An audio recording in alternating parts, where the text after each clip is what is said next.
what legitimately is the biggest stage in the world, at least when it comes to people tuning in, and we're talking about the World Cup.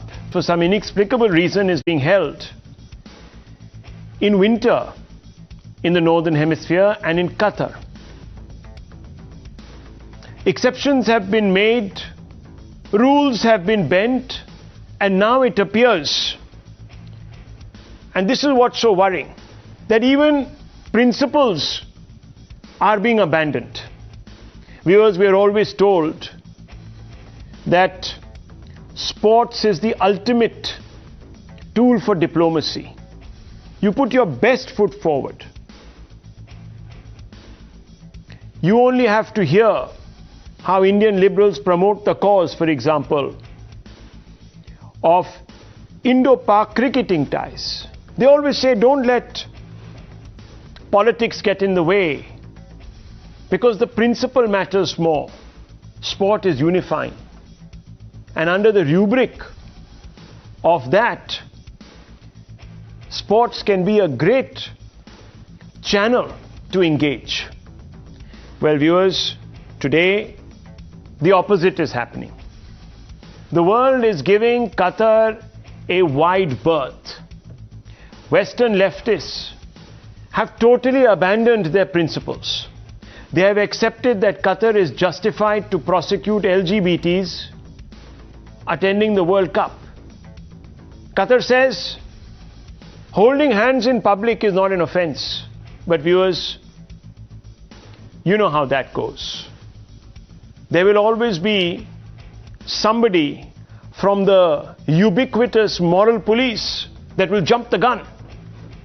His sensitivities will be so outraged that there might be incarceration or all sorts of humiliation and worse directed towards the unsuspecting couple. Viewers, in Iran, a woman who had her head covered but had only a strand of hair exposed was beaten to death. What use are these guarantees that if you are found holding hands, you will not be prosecuted under Qatari law? Viewers, we all know that in Islam, homosexuality is considered a grave sin. And who is to say, viewers, some zealot might be so moved as to take some action? Here in India, the ecosystem is deathly quiet too. Have you seen any of the leftists standing up and objecting about this? No. Even though they took the knee for Dalits supposedly facing discrimination here in India under what they call is the repressive Hindu nationalist BJP government. When an American black citizen was killed, viewers, Black Lives Matters protests emerged out of nowhere. People were taking the knees even on football grounds, cricket grounds. Indian cricket team also took the knee. But viewers, here a large number of Indians from the left ecosystem took the knee for Dalits, saying that even Dalit lives matter in this country, so we must take the knee. But today, viewers, no one is taking the knee in Qatar for LGBTs. But it's not LGBT rights that are our concern today at this moment. Of course, we are worried about how LGBTs are going to be treated in Qatar.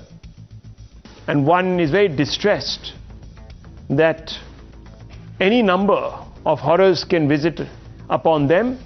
But today, viewers, we're just setting that aside.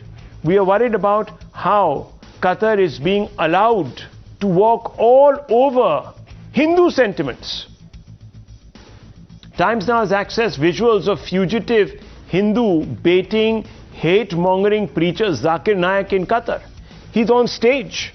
And guess what this absolute communalist is doing? He's converting people. He's giving lectures on peace, on why the rest of humanity should give up its apostasy and join Islam. He's being allowed to do all of this, viewers. He's continuing his tirade against other religions, and remember, he's wanted here in India. I'll tell you the reasons why, and you'll be appalled to know. But right now, viewers, he's there in Qatar, supposedly on the invitation of the Qatar government, if you please, to lecture the people on the sidelines of the World Cup. This disregard for Hindi sentiments is from the same Qatar government that called our ambassador and gave him a dressing down over Nupur Sharma's comments on the Prophet that upset Muslims. There is no reciprocity. Viewers, it's really sad. It's really sad that this has been allowed to happen. Even the Indian government, let me tell you, viewers, has not put pressure on the Qatar government either to revoke this man's invite, send him packing back to Indonesia or Malaysia or wherever he's come from, or then hand him over. The even greater tragedy, however, is that here in India, progressive Muslims, left intellectuals and self-styled secular politicians aren't condemning Qatar for inviting Zakir Naik. When you ask them, what do you have to say about this? They very cleverly deflect. They skirt the question and they say, well, Qatar is a foreign country, what can we do about it? The same Qatar they supported, viewers, for pulling up our government over Nupur. I'm not saying they were wrong, but then there should be some consistency. Today, when the shoe is on the other foot, when Qatar is disrespecting Hindu sentiments, why is everyone quiet? Is this because they don't think that Zakir is an anti-Hindu hate monger? Is that what it is? Or is there Hindu phobia, viewers, getting the better of them? I hope not. But I'm mystified by the silence. If confirmation was needed, then here it is, viewers.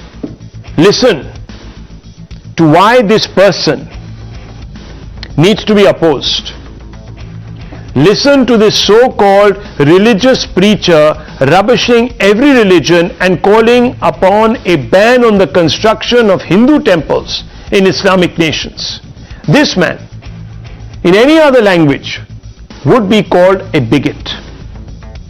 But clearly, viewers, he's an ambassador of the faith for the Qatar government.